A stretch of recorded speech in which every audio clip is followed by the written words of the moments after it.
A well-established mind, a mind which is in a state of samyukti, is referred to as a kalpavriksha. If you organize your mind to a certain level of organization, it in turn organizes the whole system. Your body, your emotion, your energies, everything gets organized in that direction. Once all these four dimensions of you, your physical body, your mind, your emotion and the fundamental life energies are organized in one direction. Once you're like this, anything that you wish happens without even lifting a little finger actually. It would help to assist it with activity, but even without doing any activity, you can still manifest what you want if you organize these four dimensions in one direction and keep it unwavering in that direction for a certain period of time. Right now the problem with your mind is, every moment it is changing its direction. It is like you want to travel somewhere and every 2 steps if you keep changing your direction, the question of you reaching the destination is very remote unless it happens by chance. So, organizing our minds and in turn organizing the whole system and these four basic dimensions of who you are right now in one direction, if you do this, you are a kalpavriksha yourself. Anything that you wish will happen. But right now, if you look at your lives, everything that you have wished for till now, if it happens, you have finished. Everything and everybody that you have desired for, if all of that lands up in your house today, could you live with that? So if you want to become empowered, it is also important that you become responsible as to what you ask for and what you don't. Right now the world's situation is just this, we are hugely empowered with technology. Today it doesn't take six billion people to destroy this planet. One man, by pressing the wrong button, can destroy the whole planet. When we are empowered like this, it's very important that our physical action, emotional action, mental action and energy actions are controlled and properly directed. If it is not so, we become destructive, self-destructive. Right now, that is our problem.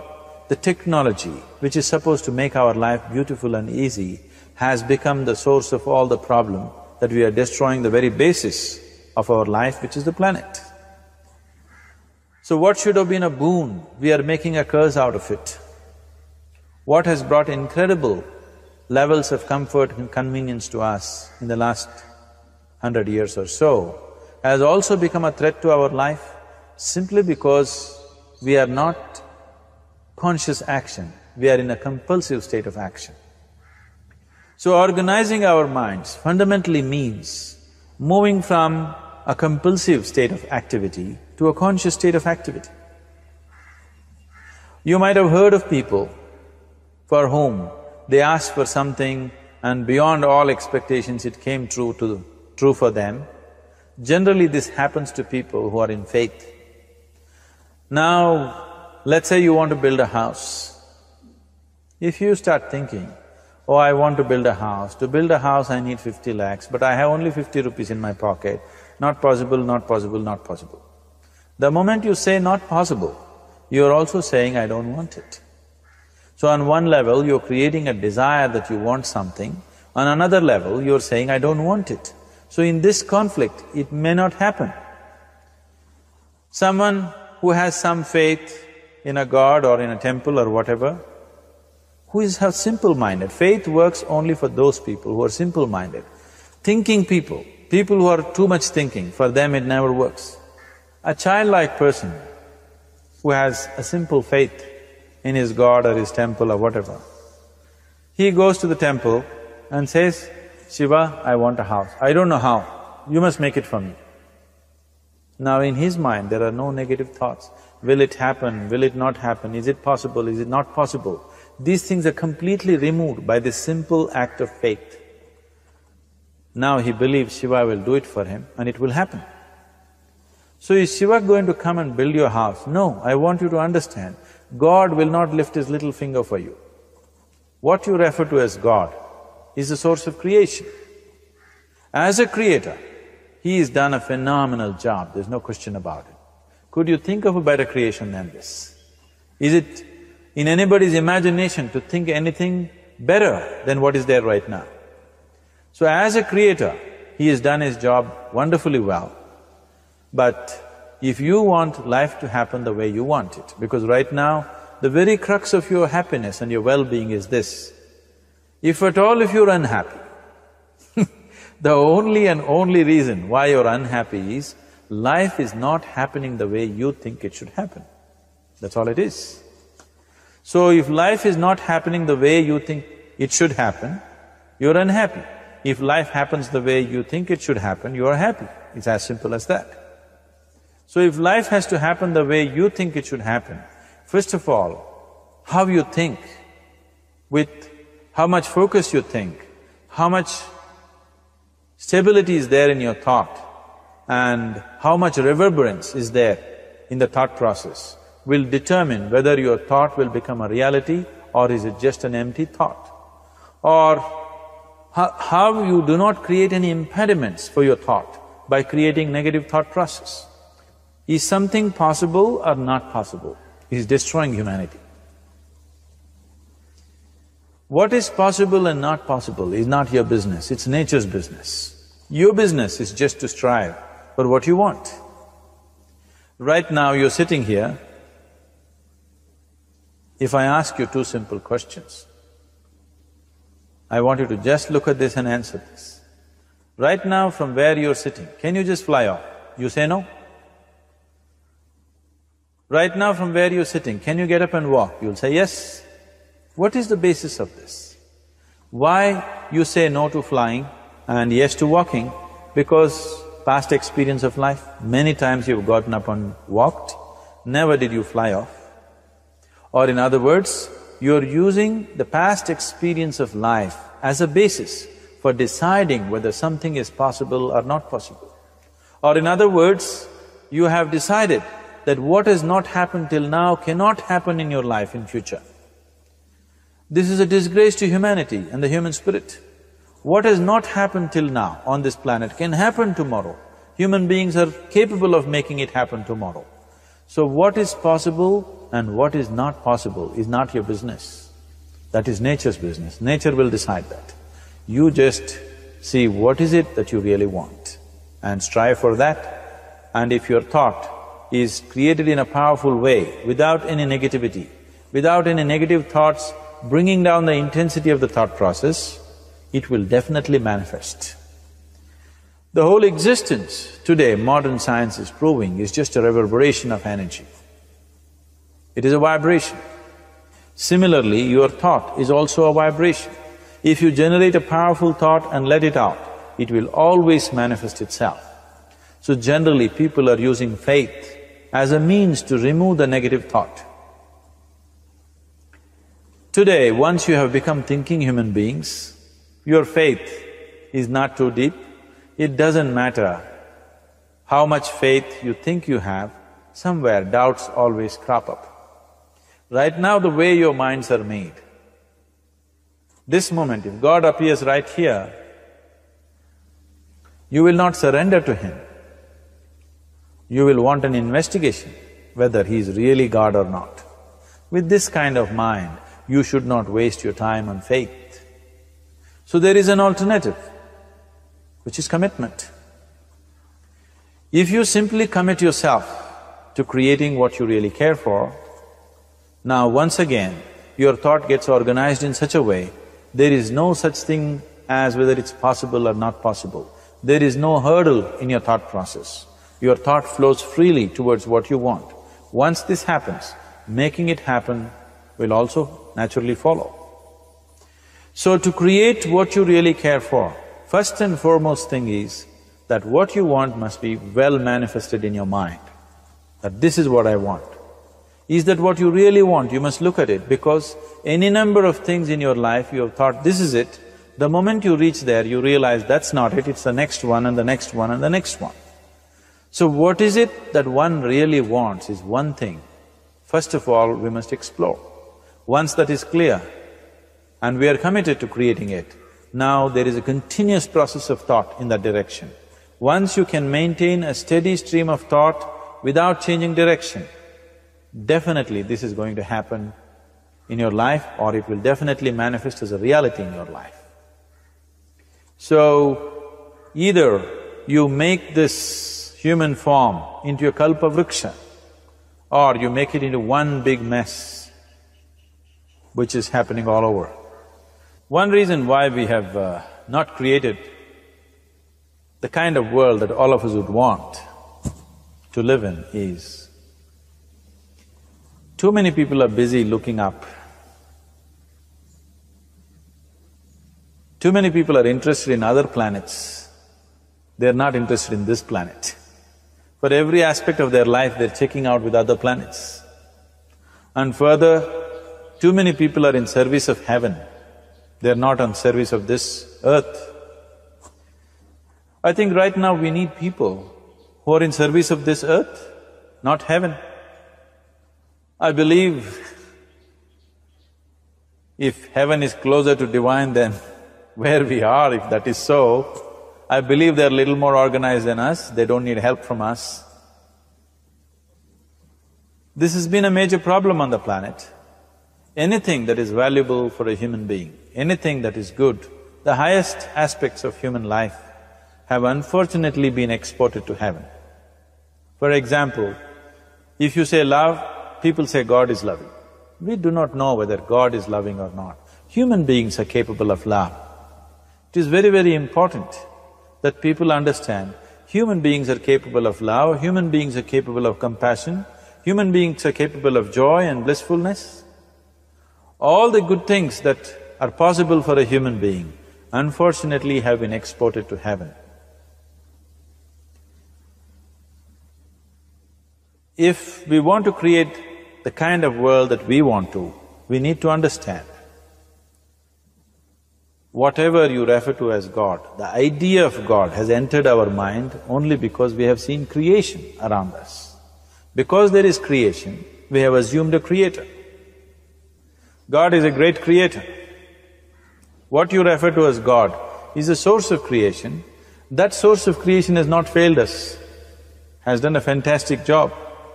But now the question is about management. If you want to leave the management in the hands of the Creator, He will manage it in His own way, according to His agenda. But that's not what you want. You want life to happen the way you want it. Now, for example, let's say all of you here are the India soccer team for the next World Cup, and I am the coach. So these next 4 years, everything that you need to know about football is taught to you. Everything that I know about football is poured into you in so many ways. Now, the time to play the match has come. You're on the field and the ball comes near your foot, but you look at me, then it's no good. You've seen those coaches sitting there and boiling, nothing happens. Because now, once you're on the field, it's your job. So this is the same thing. The Creator has done a fantastic job. Now you're here. It is for you and me to see how to manage this, how we want it, how to keep this world, how, in what condition would all of us enjoy it best is something that we have to look at. So at every stage in our life, we tend to think, this is it. If this one thing happens, everything will be fine with my life. You reach there and you realize that's not it, and you postpone it to something else and something else. This is going on. The first and foremost thing is, you must be clear what is it that you really want. If you do not know what you want, the question of creating it doesn't arise.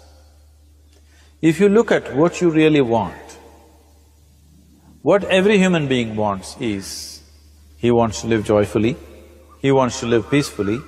In terms of its relationships, he wants it to be loving and affectionate. Or in other words, all that any human being is seeking for is pleasantness within himself, pleasantness around him. If this pleasantness, if it happens in our body, we call this health and pleasure. If it happens in our mind, we call this peace and joy. If it happens in our emotion, we call this love and compassion. If it happens in our energy, we call this blissfulness and ecstasy. This is all that a human being is looking for. Whether he is going to his office to work, he wants to make money, build a career, build a family, he sits in the bar, sits in the temple, he is still looking for the same thing. Pleasantness within, pleasantness around. If this is what we want to create, I think it's time we addressed it directly and commit ourselves to creating it. So you want to create yourself as a peaceful human being, joyful human being, loving human being, a pleasant human being on all levels. And do you also want a world like this? A peaceful world, a loving world, a joyful world? No, I want greenery, I want food. When we say a joyful world, that means everything that you want has happened. So this is all that you're looking for. So all that you need to do is commit yourself to creating it, to create a peaceful, joyful and loving world, both for yourself and everybody around you. Every day in the morning, if you start your day with this simple thought in your mind, that today, wherever I go, I will create a peaceful, loving and joyful world. If you fall down 100 times in the day, what does it matter? For a committed man, there is no such thing as failure. If you fall down 100 times, 100 lessons to be learnt. If you commit yourself like this to creating what you really care for, now your mind gets organized. Once your mind gets organized, the way you think is the way you feel, your emotion will get organized. Once your thought and emotion is organized, your energies will get organized in the same direction. Once your thought, emotion and energies are organized, your very body will get organized. Once all these four are organized in one direction, your ability to create and manifest what you want is phenomenal. You are the creator in many ways. Why I am saying you are the creator is, I want you to look at the nature of your life right now. If you eat a banana, in 4 hours' time, this banana becomes a human being. There is something within you, a life-creating process, a process which builds this body. The manufacturer of this body is within. You give him a banana, he makes a human being out of that banana. Transforming a banana into a human being is not a small thing, it is a phenomenon. It is just that this phenomena is happening within you unconsciously.